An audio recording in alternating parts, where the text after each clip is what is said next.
Hello and welcome to Live Label Free Q&A Tuesday. Yup, I'm starting a new series on the podcast in which I will be answering your questions Q&A style. And because I absolutely love semantics and when things rhyme, because then they just make more sense to me in my head, I'm naming this episode series Q&A Tuesday.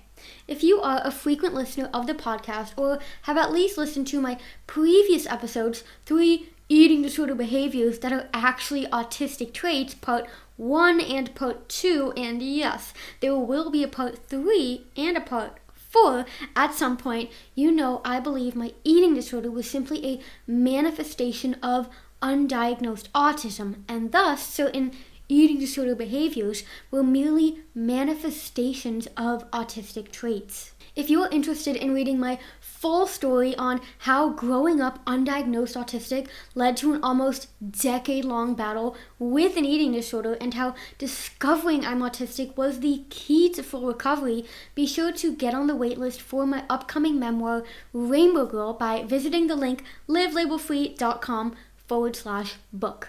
If you are on that list, you'll be the first to hear updates and when the book is out in the world. And speaking of books, my cookbook, Nourishing Neurodiversity, is officially published and is available as an ebook, a paperback, and after several requests, a hardcover. Nourishing Neurodiversity is filled with over 50 easy recipes that are vegan, gluten-free, soy-free, nut-free, and 100% customizable to fit your unique needs and preferences. Unlike most recipe books that are cookie cutter, no pun intended, and don't accommodate each individual's sensitivities and health issues, Nourishing Neurodiversity offers endless tips on how to make the recipes fit into your life so that you can literally nourish your neurodiversity. It's also filled with little tips and facts throughout, including tips on how to heal digestive issues, optimize gut health, and improve executive functioning.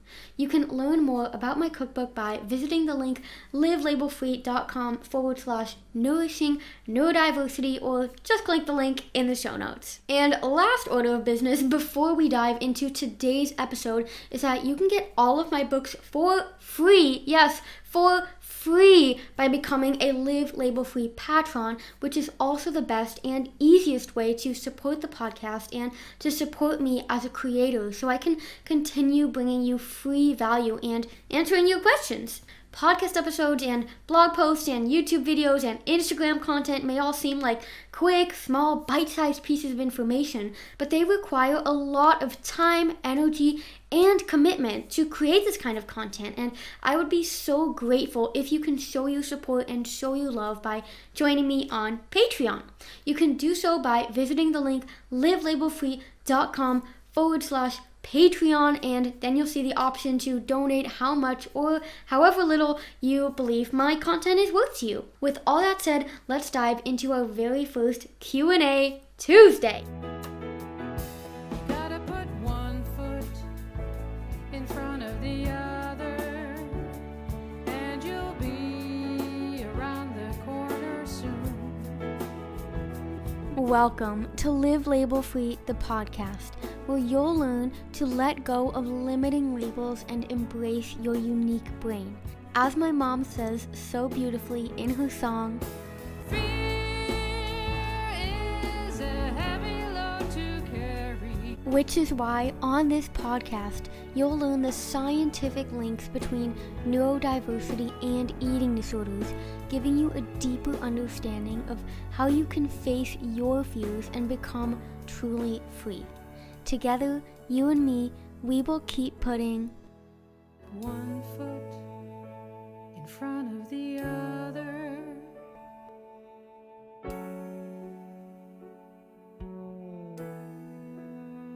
Today's question comes from Alexandra, who writes, "Hi Livia, I've listened to all your podcast episodes and they're all so informative and great. I had a question which I'd be so grateful if you could answer. I'm autistic and in recovery from anorexia. I relate to all of the traits you've spoken about in the eating disorder behaviors that are actually autistic traits episodes, and it feels like these are due to my autism, like you said.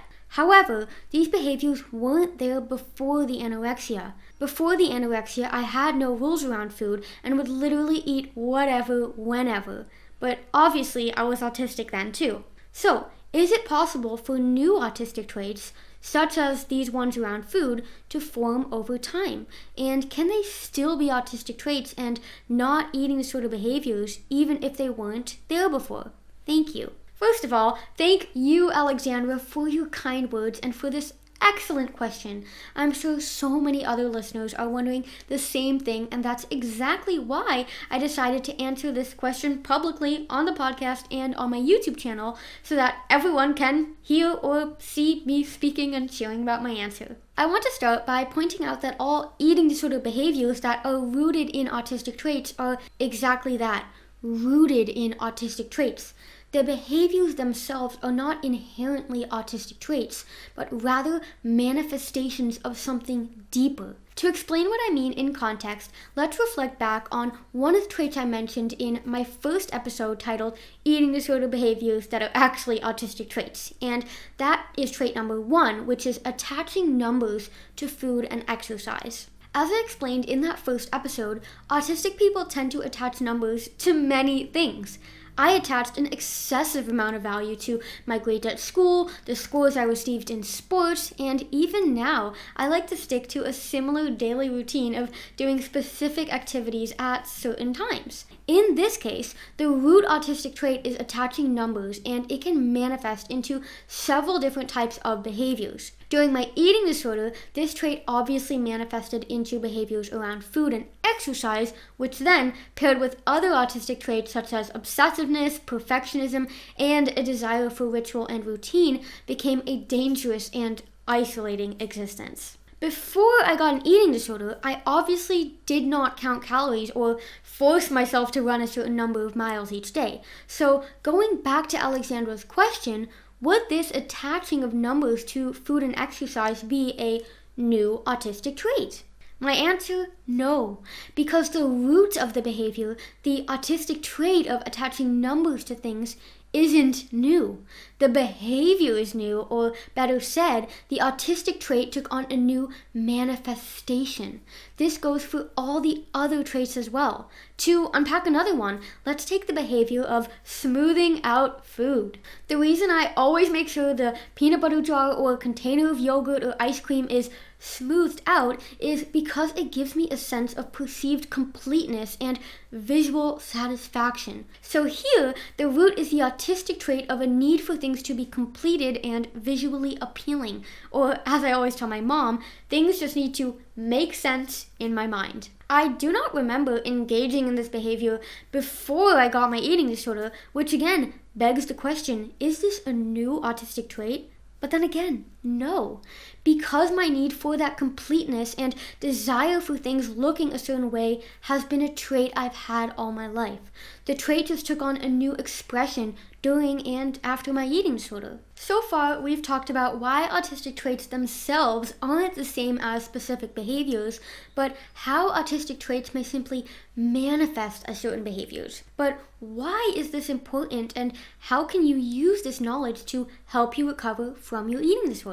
Because when you know that the root of the behavior is autism and not the eating disorder, you can work with the trait in a way that aligns with you as a person. For example, understanding that the behavior of attaching numbers to food and exercise is rooted in a desire to attach numbers to aspects of life in general, rather than just being a surface-level eating disorder behavior, you can take a step back and ask if there are other ways in which you want this trait to manifest in ways that are not detrimental to your health. As I mentioned in my first episode on this topic, it may be very helpful to set an increased minimum number of calories to ensure you meet your unique nutritional needs, or to set a maximum amount of minutes that you move a day to challenge your exercise compulsions. In both of these cases, you are embracing your autistic trait of number attachment, but no longer allowing it to manifest into an eating disorder behavior. And there you have it, my answer to today's and my very first Q&A Tuesday. If you want to learn more about how you can embrace your autistic traits to fully recover from disordered eating, I have a completely free audio training called 3 Steps to Recovery from an Eating Disorder as an Autistic Person. It's a super practical, step-by-step, 45-minute training that's honestly like a private coaching session with me on demand, in which I guide you through 3 actionable yet simple steps to use autism to your advantage in eating disorder recovery. You can listen to the training right now by heading over to my website, livelabelfree.com, and clicking the button free training, and it will be delivered straight to your inbox. And if you have a question you'd like me to answer for a future Q&A Tuesday, be sure to email me at livelabelfree@gmail.com or submit your question via the contact form on my website. I cannot wait to hear from you, and we'll chat in the next episode. Until next time. Just one foot in front of the other, and you'll see around the corner soon. This podcast has been recorded by your host, Liv. This podcast has been edited by my wonderful friend, Dharma, and the beautiful song, One Foot in Front of the Other, that you are now listening to was written and recorded by my beautiful mom, Louise Alexandra. I am so grateful for my team and everyone who supports Live Label Free. Together, we are always stronger.